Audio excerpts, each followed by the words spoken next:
اب اس رات اس کمرے اور مکہ سمیت پوری دنیا میں کچھ واقعات پیش آئیں کہ جو اب میں آپ کے ساتھ شیئر کرنے والا ہوں۔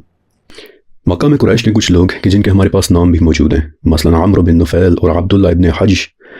بتاتے ہیں کہ ہمارا ایک بہت بڑا بت تھا کہ جس کے پاس ہم جایا کرتے تھے۔ تو جس رات نبی علیہ السلام پیدا ہوئے، اس رات جب ہم اپنے بت کے پاس گئے تو دیکھا کہ وہ اوندھا ہو کر نیچے گرا ہوا ہے۔ ہم حیران بھی ہوئے اور پریشان بھی، اور بڑی مشکل سے اٹھا کر ہم نے اس بت کو سیدھا کھڑا کیا، لیکن وہ ایک بار پھر سے منہ کے بل زمین پر گر گیا۔ اور ابھی ہم اسے پھر سے اٹھانے ہی والے تھے کہ اچانک اس میں سے بلی کی طرح ایک زوردار آواز نکلی، اور ہم نے کسی کو کہتے سنا کہ یہ ایک ایسے بچے کی پیدائش کی خبر ہے کہ جس سے مغرب و مشرق منور ہو گئے ہیں۔ پھر حافظ ابو بکر الخرائطی 9ویں صدی کے ایک بہت بڑے اسکالر، اور یہ نقشوں کے بہت بڑے ماہر تھے، کارٹوگرافر تھے، انہیں جیوگرافی اور دوسرے ملکوں کی بہت زیادہ انفارمیشن تھی۔ وہ اپنی کتاب حواتف الجان میں لکھتے ہیں کہ جس رات نبی علیہ السلام کی پیدائش ہوئی تھی، اس رات ایران کے مندر میں جلتی ہوئی آگ بجھ گئی تھی، حالانکہ اس آگ کو کبھی بجھنے نہیں دیا جاتا تھا، کیونکہ پرشین امپائر والے آگ کی عبادت کرتے تھے۔ اور ایران کے بادشاہ خسرو کے محل میں ایک زلزلہ آیا تھا کہ جس سے اس کے محل کے 14 کنگرے ٹوٹ کر نیچے گر گئے تھے۔ کنگروں کو انگلش میں بیسشنز کہتے ہیں، اور یہ کسی قلعے یا محل کے باہر والی دیوار پر بنے سٹرکچرز ہوتے ہیں۔ اور ابھی میں یہ بھی بتاتا ہوں کہ 14 کنگرے ہی کیوں ٹوٹے تھے۔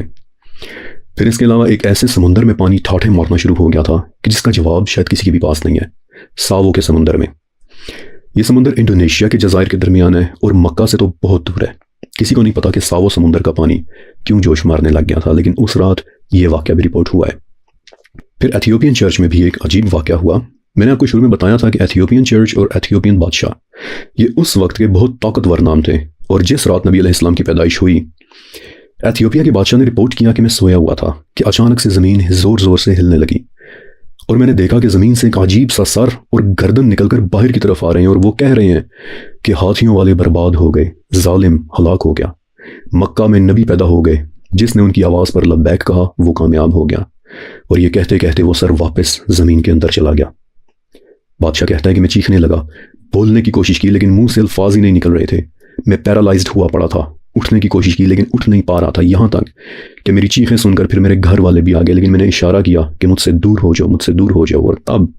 آہستہ آہستہ میرا جسم نارمل ہونا شروع ہو گیا۔ اور ان تمام واقعات کے علاوہ اس رات ابلیس چیخیں مار مار کر رویا تھا۔ امام ابو القاسم السہیلی کہ جو 12ویں صدی کے اندونیشیا کے ایک بہت بڑے اسکالر گزرے ہیں، لکھتے ہیں کہ آج تک ابلیس 4 مرتبہ چیخیں مار مار کر رویا ہے۔ پہلی مرتبہ کہ جب اللہ تعالیٰ نے اسے مردود قرار دیا تھا، دوسری مرتبہ کہ جب اسے آسمان سے نکال دیا گیا تھا، تیسری مرتبہ کہ جب سورہ فاتحہ نازل ہوئی تھی، اور چوتھی مرتبہ کہ جب نبی علیہ السلام کی پیدائش ہوئی تھی۔